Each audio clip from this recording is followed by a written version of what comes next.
Assalomu alaykum. Bu darsimizda nounlar haqida gaplashishni davom ettiramiz.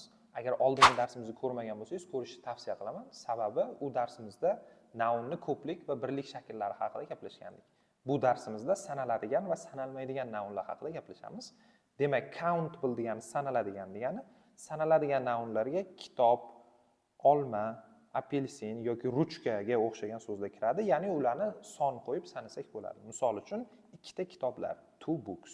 3 ta olmalar, 3 apples, 4 ta apelsinlar, 4 oranges, 10 ta ruchkalar, 10 pens.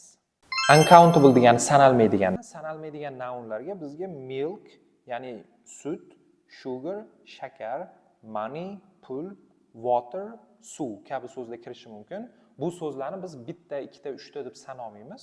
Shuning uchun ko'plik qo'shimchasini, ya'ni s qo'shimchasini qo'shsak noto'g'ri bo'ladi. Darsimizning ikkinchi qismida biz an artikllari haqida gaplashamiz. Bu so'zlarning ma'nosi bir degani. Inglizchada biz bitta kitob demoqchi bo'lsak, one book demaymiz-da, a book degan so'zni ishlatamiz. Yoki bitta bola demoqchi bo'lsak, one boy emas-da, a boy. Bitta ruchka, one pen emas, a pen.